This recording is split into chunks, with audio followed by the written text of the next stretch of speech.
Well, that was awkward, wasn't it? Ooh. I'm Scott Davidson, one of the Armchair Generals, and I'm just going to be giving you a really quick rundown of the EA press conference of 2017. Before we get into the nitty-gritties of the games, oh my goodness, how awkward was that?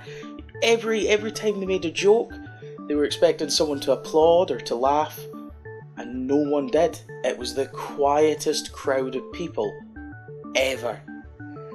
And I felt kind of sorry for them because they'd come out and they'd say something thinking, this is going to get the round of applause, everyone's going to stand up and cheer. Yeah, so that was good, yeah, and they tried it themselves. It was so cringeworthy. We started off with Madden. It was a really brief look. They're basically introducing the journey from FIFA. It's called Long Shot.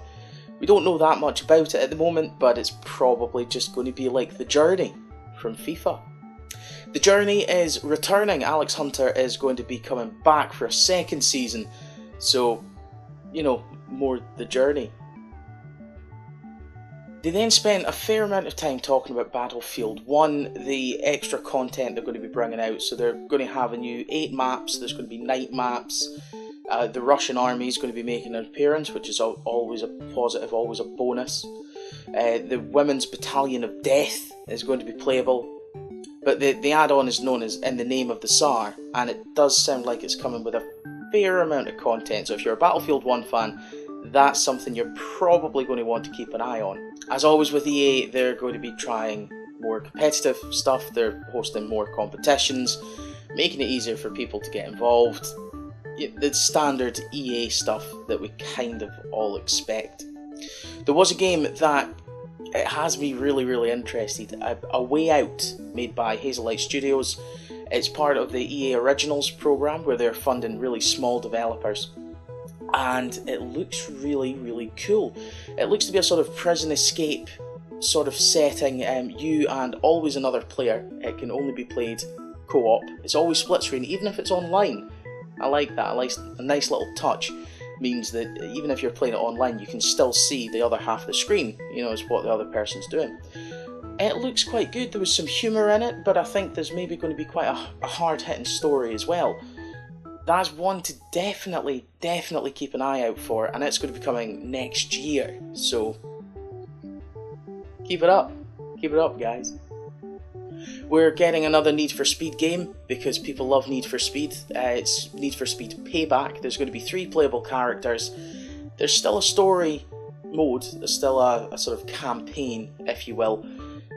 I was watching it and I was just thinking, they are ripping off Fast and the Furious so hard. Now, if you like that franchise, you might not want to listen to the next 30 seconds of this, but it's just over-the-top, outlandish nonsense. So I'm not sure how that's going to play. I reckon if you're going to do a racing game, then it's probably best to stay away from what is a pretty polarising movie franchise. It's a nice way to put it. Diplomacy. But the transitions looked quite smooth between the characters. We saw a section of gameplay where you're trying to hijack a truck, Fast and the Furious, and it put together quite well. You know, nothing really standing out, but it's a driving game and there are limitations on what you can actually do in the gameplay.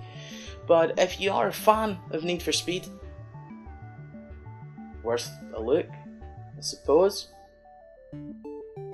Just don't tell Vin Diesel.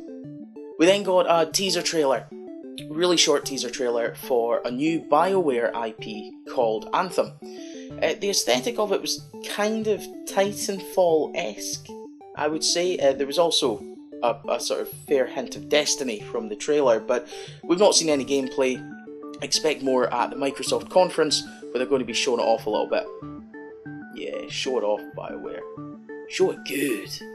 Sorry, I got super weird there. And then we ended with Star Wars Battlefront 2.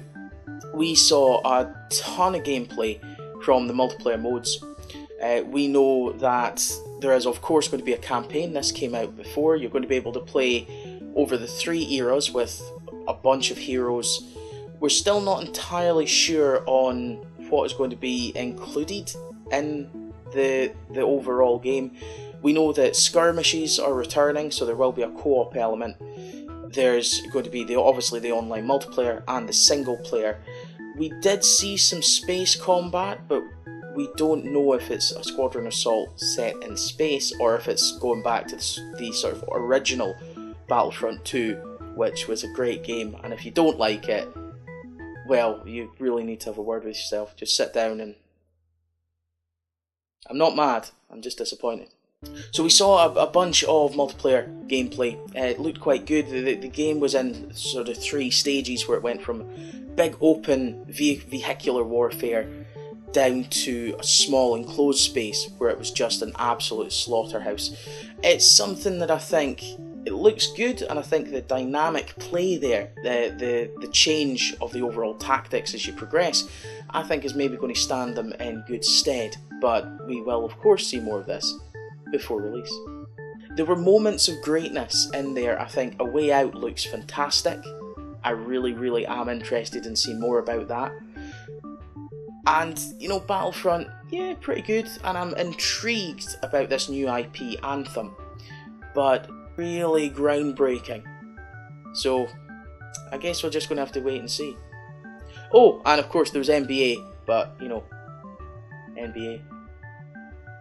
If you enjoyed the video, why not give us a like? If you really liked it, why not subscribe? Because you know we'll do things other channels won't. Yes. Behind the scenes stuff. Yes, we will. Not just on anniversaries. I'm getting weird again. I'm getting weird.